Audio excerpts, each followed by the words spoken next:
बिस्मिल्लाहिर्रहमानिर्रहीम। मैं मुन्ना हुसैन प्रोग्राम बदलता जमाना में नए टॉपिक के साथ हाजिर हूँ। आज का हमारा टॉपिक है कि अभिनंदन को जो अवार्ड दिया गया उसके बारे में हम बात करेंगे कि भारत का एक और भोंडा मजाक सामने आ गया।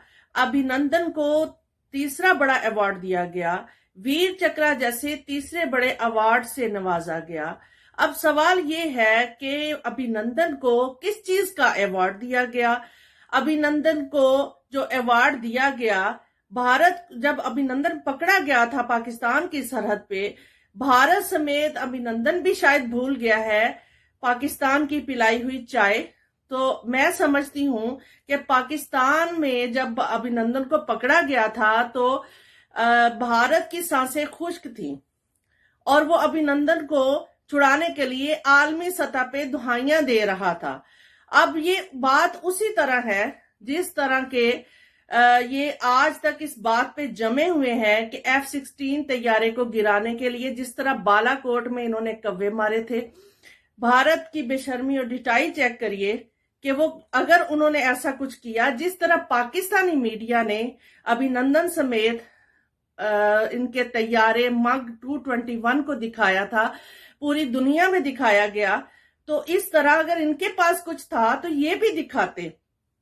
अब बात करती हूं मैं यही कहूंगी कि इस वक्त वो अभिनंदन को अवार्ड जो दिया गया है वो भारत में तो वाह वाह करवा सकता है, मगर वो आलमी सतह पे किसी भी तरह से कोई भी सबूत नहीं दे पाया जो कि उसको देना बनता था। अगर इस वक्त भारत के पास कुछ होता तो वो जमीन और आसमान एक कर देता।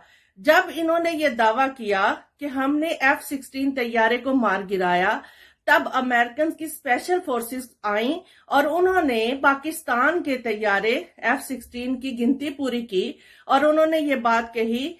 वापस जाके उन्होंने जो रिपोर्ट पब्लिक की थी, तब भी भारत को शर्मिंदगी का सामना करना पड़ा कि पाकिस्तान के तैयारे मुकम्मल है और पूरे हैं, उनकी गिनती पूरी है और ये सिर्फ मनगढ़ंत बातें हैं, झूठ है। और ये जो मनफी प्रोपेगेंडा कर रहे हैं हमेशा से जो भारत करता आ रहा है झूठ का साथ लेते हुए, अब उस वक्त जो रिपोर्ट पब्लिक हुई थी उस वक्त भी ये बात कही गई कि ये भोंडा मजाक है जो भारत कर रहा है। इसके बाद भी आप देखिए इनका कॉन्फिडेंस लेवल चेक करिए और आप खुद देखिए इस प्रोग्राम में कैसे वो उसको एजाजी उसकी तकरीब में उसकी कैसे तारीफें के पुल बांधे गए हैं, किस तरह से उसको अवार्ड दिया गया।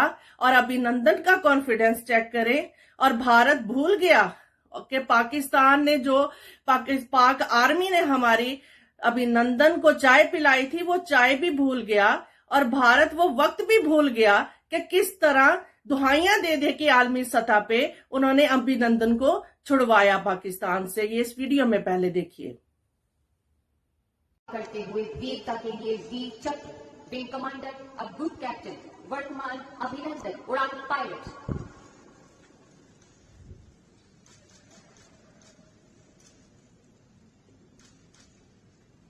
विंग कमांडर अभिनंदन 27 फरवरी 2019 को वायुसेना स्टेशन श्रीनगर में ऑपरेशनल रेडनेस प्लेटफॉर्म पर तैनात थे।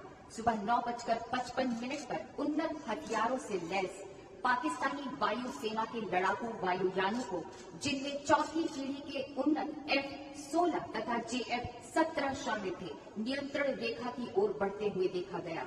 लगभग 10 बजे आपको तुरंत शत्रु के वायुयानों को रोकने के लिए संदेश दिया गया। आप व्यक्तिगत सुरक्षा की परवाह न करते हुए पूरी निर्भीकता के साथ आगे बढ़े। असाधारण हवाई सूझबूझ और शत्रु की रणनीति की जानकारी होने का प्रदर्शन करते हुए आपने अपने वायुयान वाले एयर इंटरसेप्ट रडार से निम्न ऊंचाई के वायु क्षेत्र का निरीक्षण किया और पाया कि दुश्मन का वायुयान भारतीय लड़ाकू इंटरसेप्टर वायुयान पर घात लगाकर हमला करने के लिए निम्न ऊंचाई पर उड़ान भर रहा है। आपने खतरे के प्रति अन्य पायलटों को सचेत किया। भारतीय सेना के ठिकाने पर अस्त्र गिरा रहे पाकिस्तानी वायुसेना के खिलाफ जवाबी रणनीति बनाई। इससे शत्रु के वायुयान पूरी तरह से तितर बितर हो गए और वापस मुड़ गए। आपने शत्रु के लड़ाकू बम वर्षक वायुयानों का पीछा किया और मिसाइल से एक F-16 वायुयान को मार गिराया।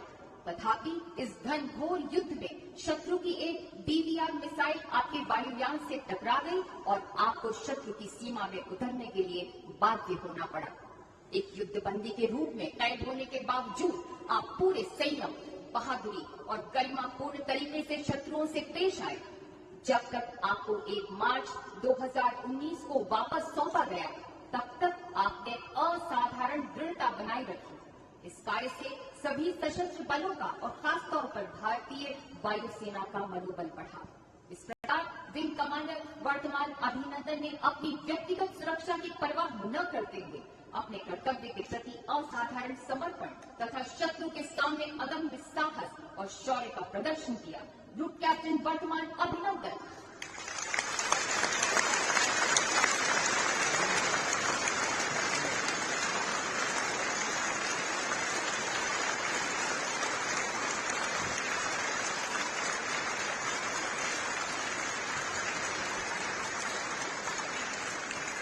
शत्रु का मुकाबला करने के सिवाय शौर्यपूर्ण कार्यों।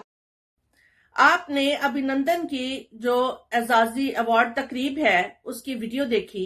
उसके बाद मैं चंद सवालात भारत से पूछना चाहती हूं और वो भारत भी इस सवालात का जवाब दे और हमारे खारजा ऑफिसर को भी ये बात पूछनी चाहिए और उनको भी ये सवाल उठाने चाहिए कि ये तैयारा कितने बज के कितने मिनट पे गिरा, ये तैयारा किस इलाके में गिरा और इस तैयारे के टुकड़े कहाँ गए और इस तैयारे का पायलट जो है वो किधर गया। ये वो सवालात हैं जिनके जवाब भारत भी दे।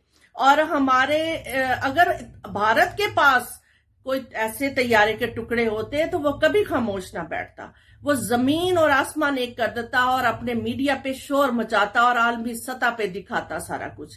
भारत के पास दर हकीकत कुछ है ही नहीं है, ये सारी मन घड़त बातें हैं और एक अवार्ड की तकरीब के पीछे भारत अब छुपना चाह रहा है। और हमारे मीडिया हाउसेस को भी ये बात सोचनी चाहिए और इस मनफी जो मखोटे हैं, इनके झूठ के मखोटा पहनता है भारत और ये जो तकरीब है इसको इतना एक्सपोज करना चाहिए और सवालात उठाने चाहिए हमारे मीडिया पे भी और इनके झूठ का नकाब उतारना चाहिए ताकि आलमी सतह पे मालूम हो सके कि भारत कितना बड़ा झूठा है और हमेशा से ही झूठ की आड़ में छुपता चला आया है। उम्मीद करती हूँ आपको मेरा प्रोग्राम पसंद आया होगा। प्रोग्राम देखने का बहुत शुक्रिया। अपना फीडबैक जरूर दीजिएगा। अल्लाह हाफिज।